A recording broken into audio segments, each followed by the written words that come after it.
How's it going? This is Matt with Minton Brothers Vintage, and I'm here with a pretty killer 66 SG Junior.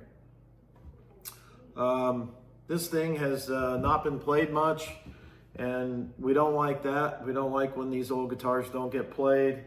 This one hasn't been played much, if I'm being honest, probably over the course of 20 years, and it's screaming for some love. And the intention here is to give it some love and just kind of quick show you what's going on with it. This guitar is certainly 59 years overdue for a Music City bridge. The good folks at Glazer Instruments in Nashville are making the Music City bridges for the 50 stuff, and then I think once you get into 60 where it's more of the parallel studs, that's a savvy bridge they call it, and that's what we're going to put on this today. This one had I adjusted the truss rod already. It had a little buzz right in like 3 to 5 fret range. The neck was dead flat or almost slightly into back bow, and just not even a quarter of a turn, less than a quarter of a turn, probably an eighth of a turn counterclockwise loosening. Got a little bit of relief in this and got rid of the buzz. So that's been taken care of. We've got the original bridge here that's been off of this thing for over 25 years. We're gonna put that back on with the Music City bridge and see how that does. I've heard that some of the people talk about these bridges, when you put them on, they actually, while I don't think it was ever their intention originally to try to improve the tone, people talk about that, hey, there's real tone benefits. So I'm excited to see what that sounds like. And if we, it's probably not a true comparison putting the original tailpiece back on, but either way, that's what we're gonna do. I'm gonna show you what this thing looks like on the strobe tuner before and after. And what I'll tell you is I just checked it after adjusting the truss rod, and everything's a little sharp, pretty consistently sharp across the bridge, other than the fact that these bridges are set up for wound Gs. And so when it comes to the G, it's more pronounced sharp. And so you'll see that. But cool guitar, certainly deserves some love. This is pretty much a bone stock original guitar. The jack had been replaced at one point because it was in really bad shape. But other than that, this guitar's bone stock and killer. There's still plenty of meat left on the frets, but probably needs a really a little bit of crowning is really what it looks like. Perhaps a dress, but really more about probably just putting a little bit of crown. They're a little wide, and I don't like them that wide. And I'm just gonna mention, when we talk about intonation and we talk about being, intonating the guitar and it being intonated, the truth is there is no perfect intonation. This whole thing is set up on equal tempered tunings, and guys that have and gals that have perfect pitch, when some of us think that the guitar is really well intonated, it could be like nails on a chalkboard for them, because you're not ever really gonna dial it into perfect intonation, but there's just about as good as we can get, and it'll satisfy most of our ears. Certainly will satisfy mine. I don't claim to have the best ear. So anyways, I'm gonna show you this on the strobe.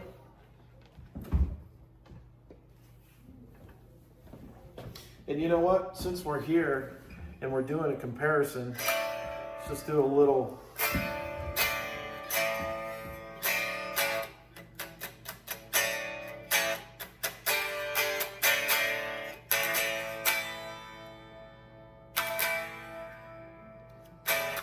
That's what it sounds like before the Music City bridge.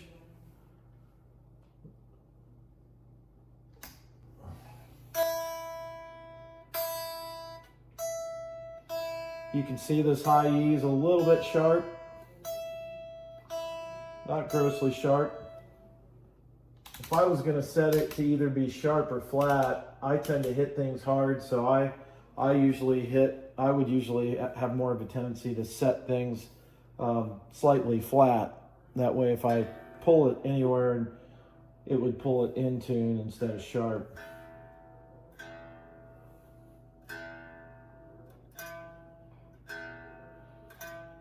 about the equal amount of sharpness here.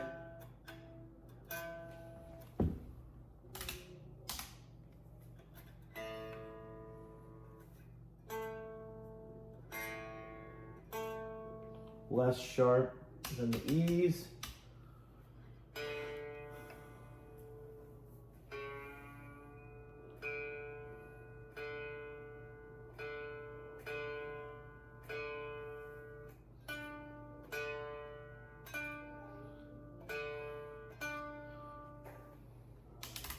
Moving on to the G, this is where we're going to see the exaggeration, because that was set up for a wound G. And then moving on to the B string.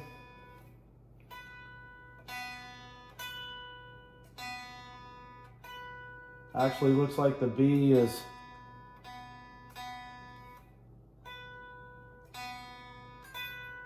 real close to being correct.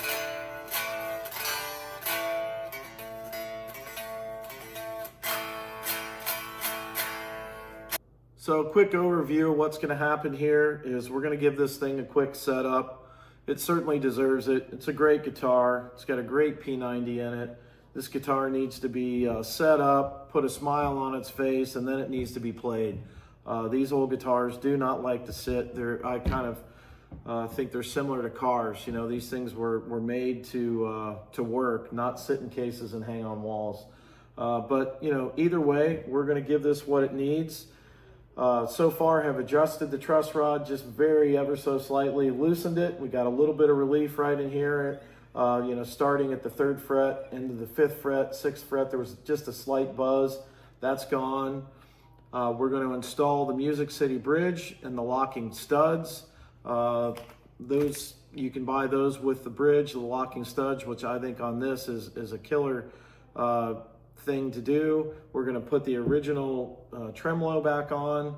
I'm going to squirt a little bit of deoxit in the pots since we're here. It's probably been 25 years. They're not too scratchy, but it's always good to do that. Probably certainly more often than every 25 years. The nut is the big news here. Like, to me, the biggest thing about setting guitars up is the nut. It gets overlooked way too often. This guitar got set up, my brother had this guitar, this is my brother's guitar, and he had it set up professionally by a well-known guy, you know, probably 25 years ago. And, you know, the guy does good work, and I'm certainly not saying anything bad about him, but, you know, this nut got overlooked.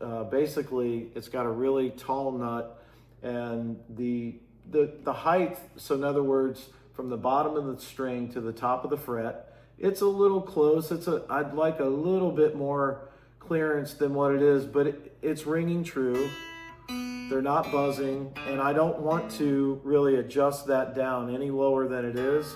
But what I do want to do is I want to dress the top of this nut so about the top 1/3 of the diameter of the string is sticking above or proud of the surface of the nut, the top surface of the nut. Because what you got is when you're bending, and certainly with the tremolo, it's going to bind currently the way it's set up. So we're going to dress this nut, and you know, we're not going to change anything as far as you know, historically we're doing a lot. We're going to make it better, but we're not making any permanent modifications. You know, the old bridge could be put back on. I don't know why you'd ever want to, but you know, we'll put all the old hardware in a bag and save it in the case. And we'll show you what this thing looks like after it's had a little bit of love. So the first thing I'm going to do here, getting started, is I'm going to squirt some deoxit in these pots. These are old CTS pots. And with this, I don't want to get this everywhere. It's not really going to hurt the finish at all. But the trick when squirting the pots is, maybe you can see there's an opening down here where the solder lugs are. There's an opening, and I'm going to kind of hold it up and squirt down into that, and then I'm going to flip it over, and I want it to run out. And then I'm going to turn it about 10 or 15 times, and then I'm going to do the same thing. I'm going to kind of use just a paper towel to make sure that I don't really get it all over the place. I don't want to be messy. But at the end of the day, if you get a little bit on the guitar, it's not the end of the world. You can wipe it off. It's not going to hurt the finish at all.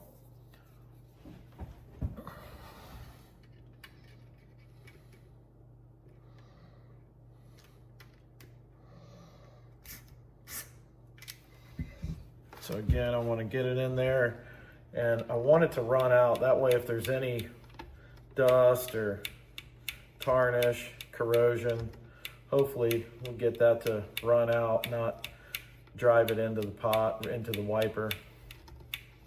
I can already feel that's feeling better. I'm gonna do it one more time here. They're in good shape, but this is a good maintenance thing to do, especially when you kind of hear them and feel that they're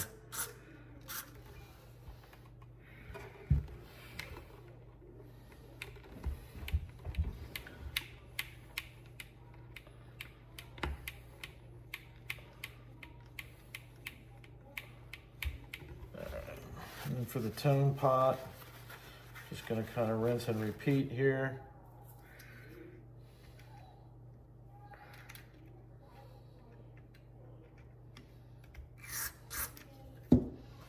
Want to let it run out of there.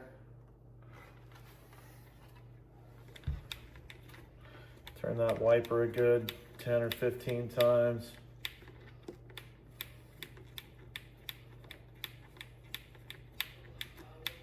It's amazing what a good pot and jack cleaning will do, not only for guitars, more importantly on amplifiers. And so it goes on potentiometers and jacks. They get a cleaner that has a residual. Most people would call this tuner cleaner. It actually cleans, but then it leaves behind a residual. When we're cleaning switches and tube sockets on amps, that's a non-residual cleaner, usually called a contact cleaner. So don't squirt tuner cleaner into your tube sockets or into your switches. Those get non-residual. So there's that cavity. So this has got copper in there. It's got like a pre-formed, pre-bent copper to try to help with shielding. Obviously was the intent there. And then on the jack, the input jack, simply just grab a standard jack and just squirt a little bit on the tip. And then just plug that in.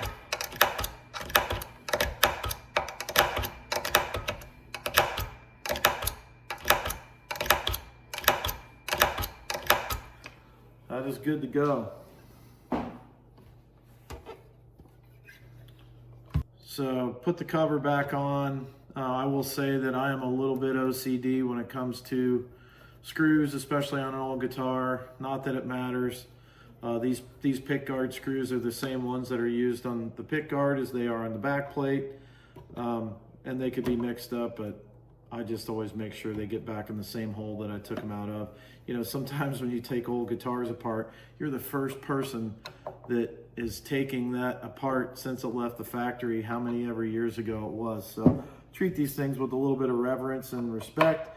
I always, just as a standard thing, almost every time I change strings, I'm not torquing down on these, but I'm just making sure strap buttons are tight.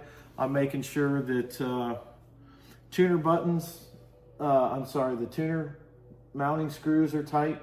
They do work their way loose, and again, I'm not torquing down on these. I'm just really kind of double checking them, making sure that they're tight. It's a good idea. These tuners are in really good shape. The gears are tight. They don't need, sometimes I'll oil tuners and lube them. I've torn them apart and restored them before. We don't need to do that here. These are in good shape, and I'm going to leave it alone. I did take some measurements off this. I measured the nut. I measured the string spacing at the pole pieces. I measured the string spacing at the bridge. I like the action. I don't want to change that. That's why I measured the action at the low E and the high E at the 12th fret, from the top of the fret to the bottom of the string. And then same thing here with the bridge. I'm just going to duplicate what the action currently is.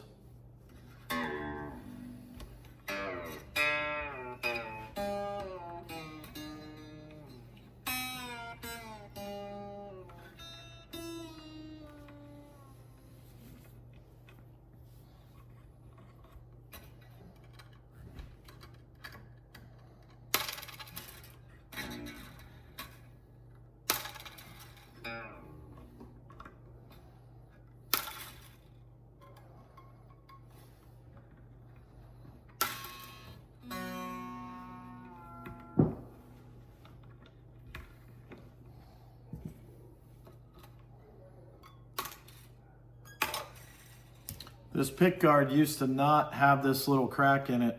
6 months ago, it was there. And these pick guards are notorious for shrinking and then they crack. Or you lose a chunk here, you lose a chunk there. So got to go search the floor down there behind the basement to see if there's a little chunk of pick guard.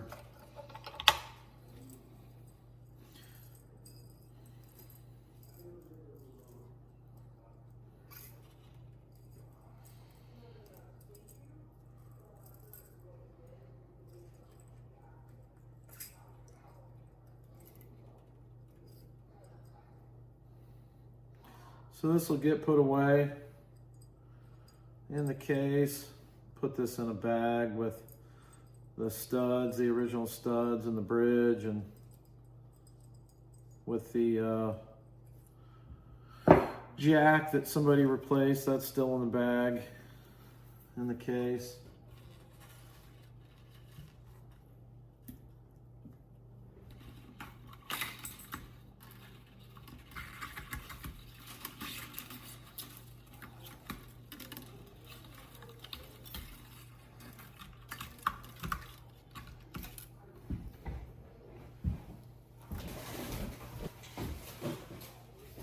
I always throw those strings right away, man. You'll be walking across the floor tomorrow morning in your sock feet, and next thing you know, you got a string sticking in your foot. So I'm going to show you how I go about dressing the top of this nut. I know this is not necessarily what Gibson nuts look like leaving the factory in '66. But this is a function over form thing, and as far as I'm concerned, this is the secret sauce of setup. Assuming that you've got, the neck is adjusted right, you got good frets, you got all the fixed things in place that should be in place. You can have all that, and if your nut is not right, that guitar is not going to be nearly as good as it can be, in my opinion. And this is just real super low tack tape. I get it from Stu Mac, and a lot of times I'll put it on my shirt, but this stuff, I mean, you can stick it on silk screens. You could actually probably, I don't know that I'd stick it on a broadcaster decal, but this stuff is so low tack, but just gives a little bit of protection there. We don't want to mess anything up, put any scratches that weren't there. And I've got pretty good eyes for this. I've been doing it a while, and I'm just going to eyeball this. I don't want to make this, I don't want to really make these slots any deeper than they are, but I am just going to kind of clean them up a little bit. And I'm going to make sure we got a good back angle. Just kind of cleaning it up. And this is, I'm going with 10 to 46 Diodario strings, and this is actually a 46. These are a little bit looser. I think this had 11s on it at one time. Certainly when they were new, they probably had bigger strings. And yeah, this didn't really have all the back angle that it needs.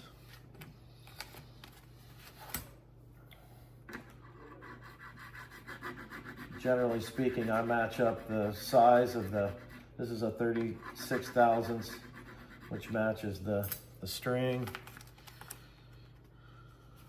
This is a 24, it's a little smaller, but it's all good. We just want to clean it up. And sometimes I'll give it where these strings make kind of a 15-degree angle towards that D, I might give it just a little bit of a little help in that direction. Not trying to really cut anything here, just trying to make sure we don't really want to make it deeper, just want to make sure we got a good back angle. We want to make sure there's no burrs in that slot. And again, I'll kind of go towards that G string just a little bit. That'll help with the tremolo.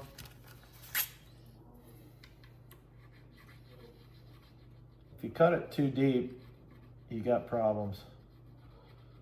There's all kinds of stuff you can grind up and glue in there, but that's something you don't want to do. All right, yeah, these slots are a little bigger, wider than they need to be.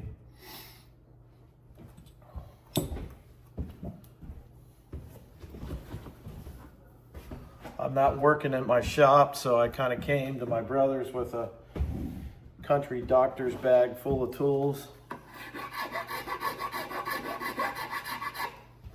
Again, I want to make sure we got good back angle on this thing.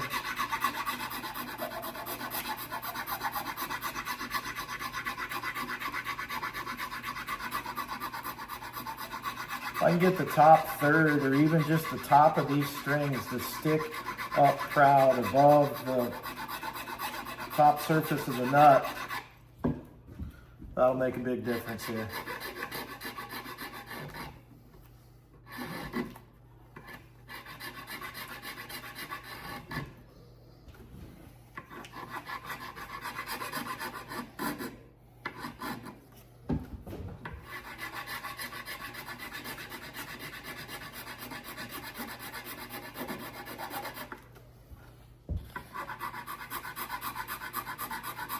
When I first started doing this, I used to put some pretty heavy masking cardboard before I really got what I'd call hand skills developed, because, you know, I was, especially on vintage guitars, always, you know, afraid to scratch the finish. You learn the hard way, you know, when you first start out. But the longer you do it, the more comfortable you get with the tools and know your limitations. And I just put a little bit of tape there, almost just like a guardrail, because at the end of the day, that tape's not going to save too much if you go through the guardrails. It's definitely the original nut. You could tell by the lacquer on the sides, and again, they didn't round them over as much as I like to do, but this is definitely a function over form thing. I'm not trying to make it look too pretty.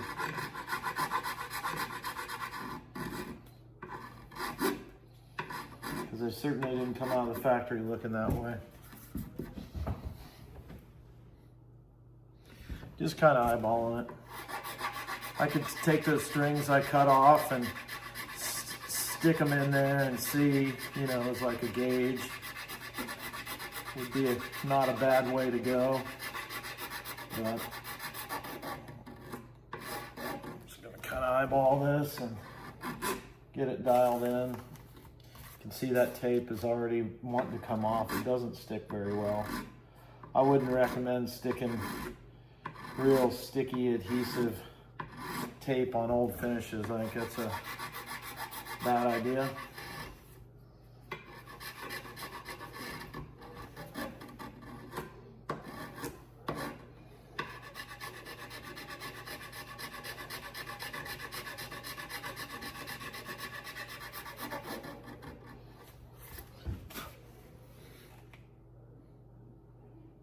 Getting pretty close.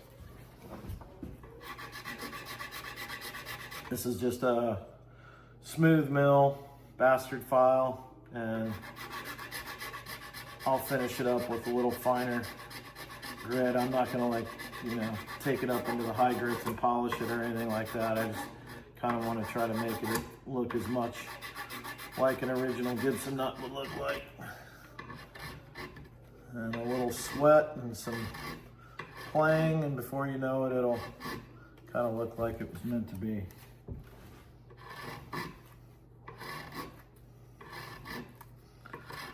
I use my fingers a lot as guardrails.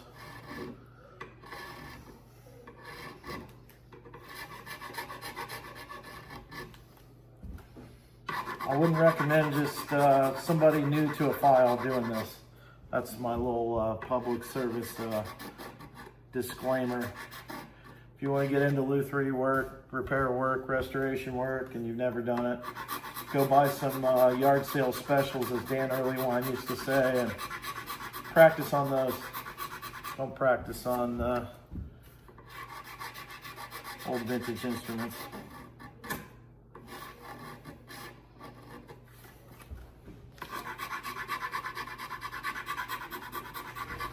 So I've got this nut knocked down where I want it with the smooth mill file, and I've got a good back angle on it. Kind of got the top rounded over.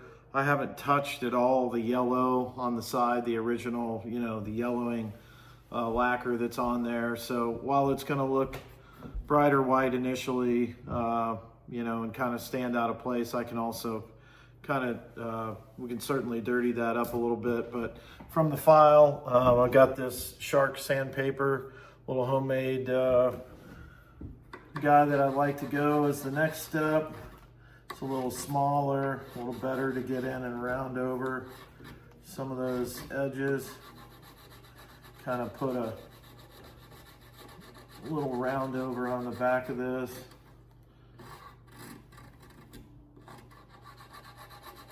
And then I got another flame maple block that's just got, it's really 220, but it's probably about 320 at this point. And all I'm trying to do is get any big scratches that the file was in there. Again, I'm not trying to take this thing up to 600 grit and polish it or anything like that. I mean, really, probably 180's about right. 180 grit, but it's not hard to dirty these things up.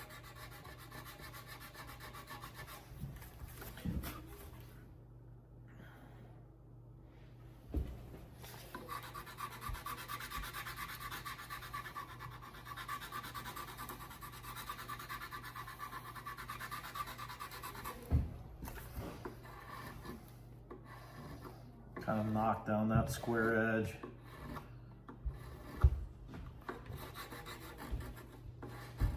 As kind of a last step here, I just turn it on its side and just kind of roll that edge a little bit. Again, without hitting the lacquer on the wood or the lacquer on the side of the nut. Just want to make sure there's no real sharp edges. Kind of relieve that a little bit. And then I'll do the same thing. I'll just sort of flip it around and do the same thing here. Just kind of finish it off.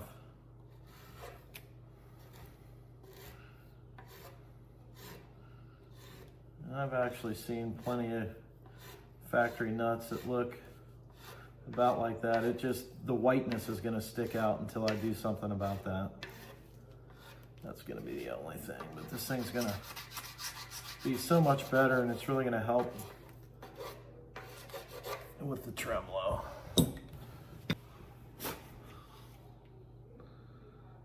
Eyeballing that up, that looks good to me. And again, I haven't touched anything on the side. Everything looks really good. Might just hit that one more time.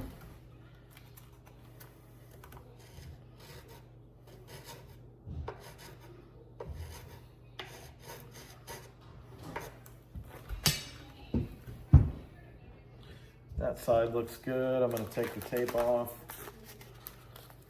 Kind of usually take the tape off a little slowly, but again, this stuff is really super low tack. I'll put this on old varnished instruments, and it does a good job of not removing anything you don't want to remove. T-shirts make great rags. I'm not big on like polishing old guitars, but I don't mind. I will steel wool the frets and oil them, you know, if they're all crusty. These frets are in good shape. I'd say they've been level crowned and polished at some point. A couple of tiny divots on the first, second, and third. I wouldn't probably, you know, I might barely kiss these with a radius block, but really the only thing I think would need to happen here, because again, the guitar plays really well, would be to maybe put a little bit more crown in them. These are kind of wider jumbo frets that they were using in that era. I like them a little bit more narrower. I think it's better for intonation. They bend real nice because they're wide, but chording,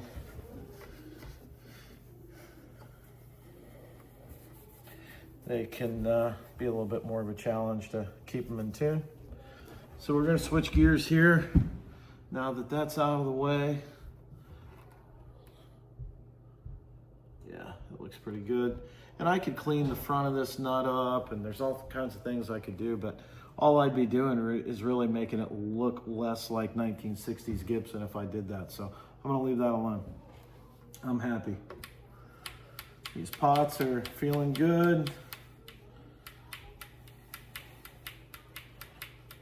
Go ahead and, so again, I measured these, but I got good eyeball on that.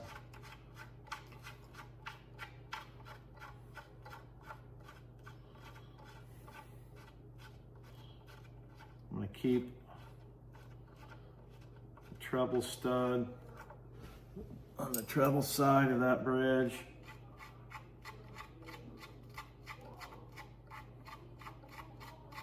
Could put a little oil in here. Probably wouldn't be a bad idea. A little light machine oil.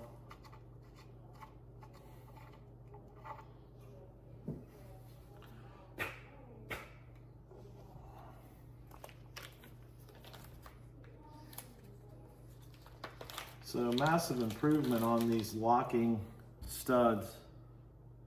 These are two-piece. So once you get it where it's going, you lock this down, and then when you change strings, the bridge doesn't fall off. And I think it very well could be part of the equation in them getting better tone as well. Having that thing mechanically clamped down.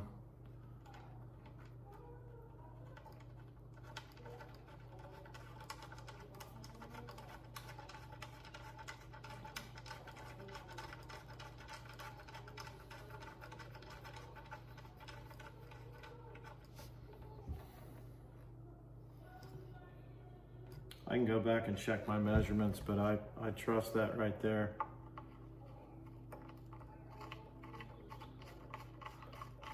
And the base stud was all the way into the bushing.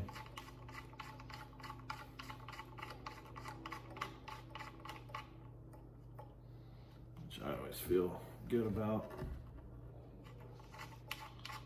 Yeah, I should have probably loosened that a little bit.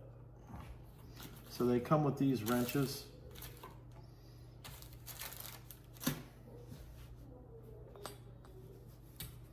They use it as kind of a gauge too, to measure the height before you take it apart, and that's pretty slick.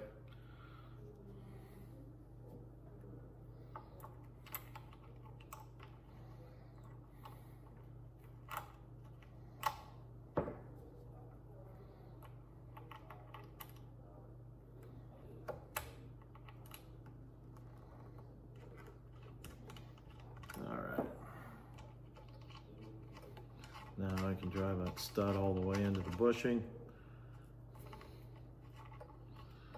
Make good contact. I don't see how that could ever possibly hurt sustain.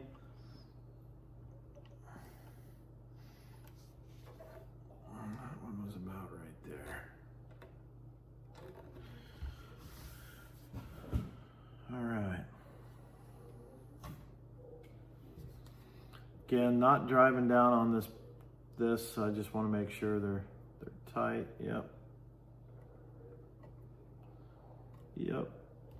And I'd be afraid to breathe on this pick guard. It's shrunk quite a bit, and you can tell. And luckily, we keep these things in good humidity and temperature controlled environment. But if we're in a dry, hot climate, this pick guard would come apart quick.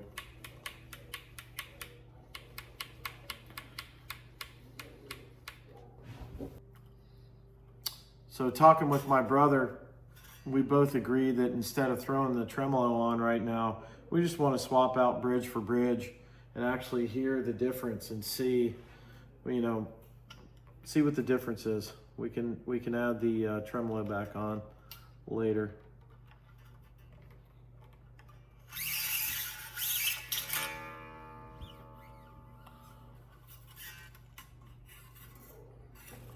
So just putting these last couple of strings on here, you can already hear it.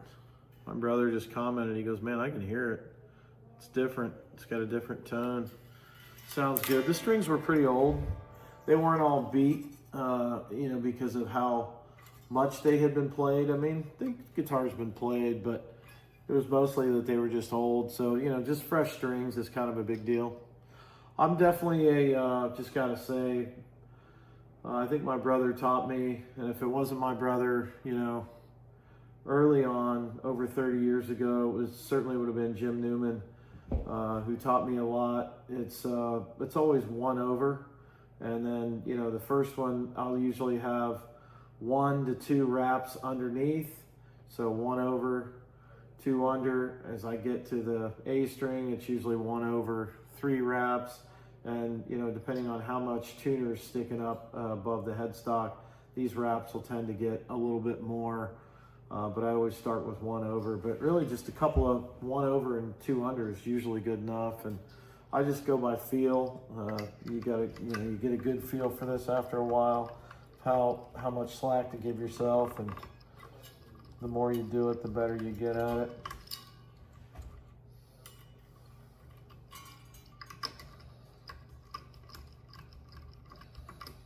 You don't want to chew the side of your headstock up with a string winder. That'd be a rookie mistake for sure. This one, if you're not careful, it could happen.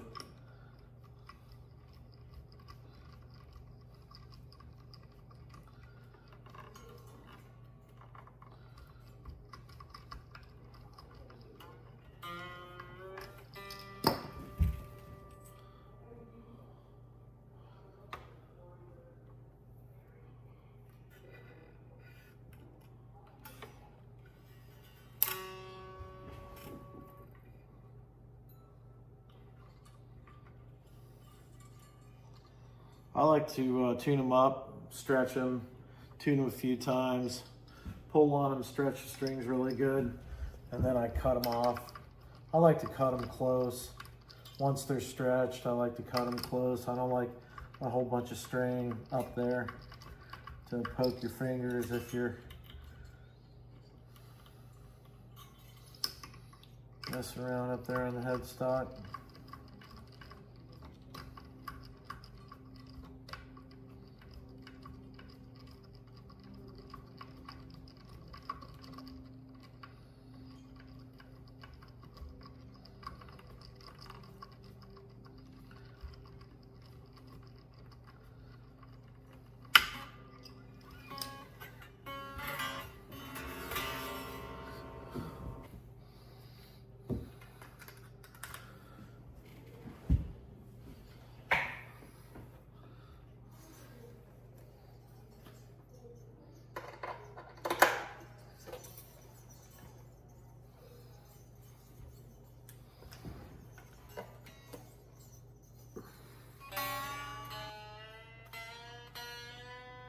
Fresh strings definitely doing this thing a favor, but I can already hear it. This bridge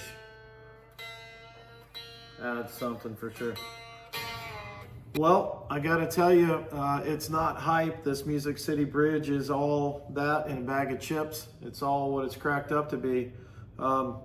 It fixed the intonation issues that it had. You know, again, in the worst spot was the G because of the wound. But man, this, you know, several of the strings are just dead on with the strobe, and I'll show it to you. The strobe doesn't lie. I mean, certainly there's, you know, the way you hit it is a big factor, but it's fixed the intonation issue. The guitar is a lot louder. There is a enhancement in tone. Sounds louder, sounds better, vibrates better, more sustained.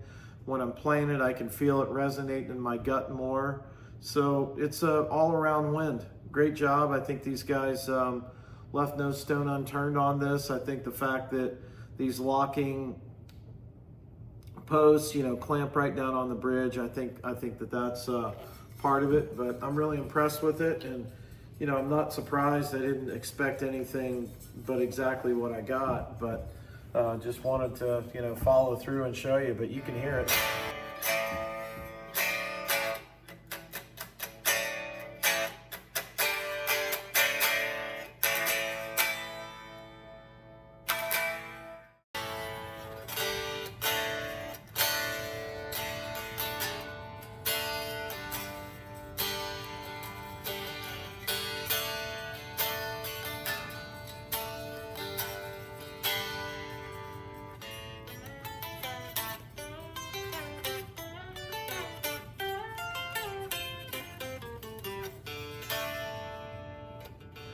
Before,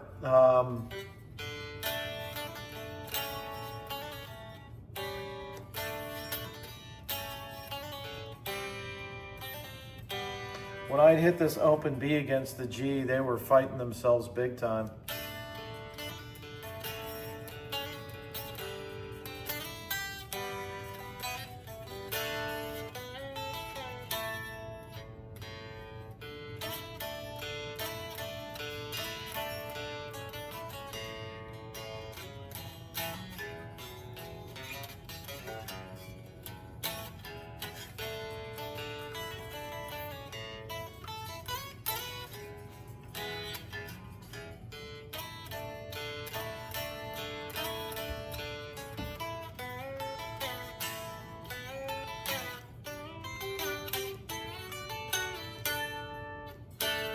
Little out of tune, still stretching the strings. I haven't even clipped it yet, but sustain is killer.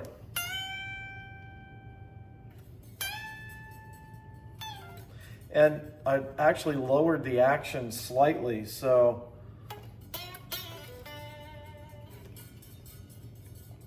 I'll clip the strings off and then I'll put this thing on the strobe. All right, I'm gonna tune this thing up and just clip the strings.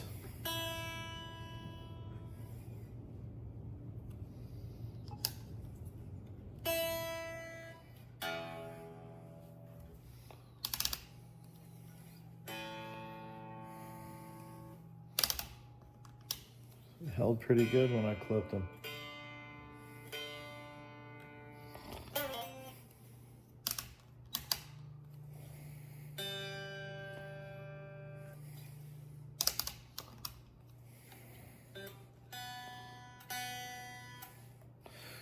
So these strobes are really accurate, as everybody knows, and we're kind of splitting hairs a little bit. But here's the high E. There you go. Low E. Just a tiny bit sharp. Could be the way I'm hitting it. Tiny bit sharp. I'll fix that. Be a slight adjustment of that set screw.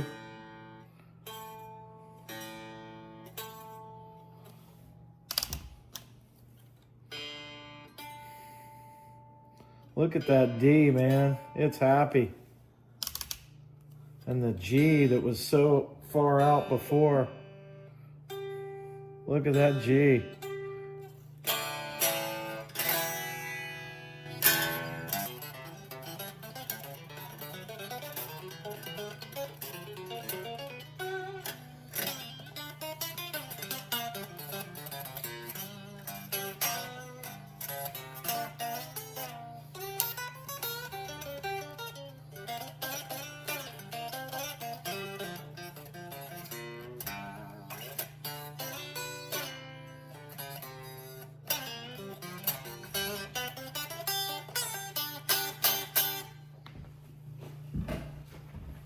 So in conclusion, this thing's killer. I gotta make a slight adjustment to the set screw here on that low E to get it's just slightly sharp, so it needs to just come back just a tiny bit. And the nut is a lot better. We held off on the tremolo just because we wanted to really do a comparison. I'm looking forward to actually plugging this thing into the same amp that was just playing out of. We'll do that this weekend. And again, lowered the action, and it's playing better. But you can hear it, you can feel it.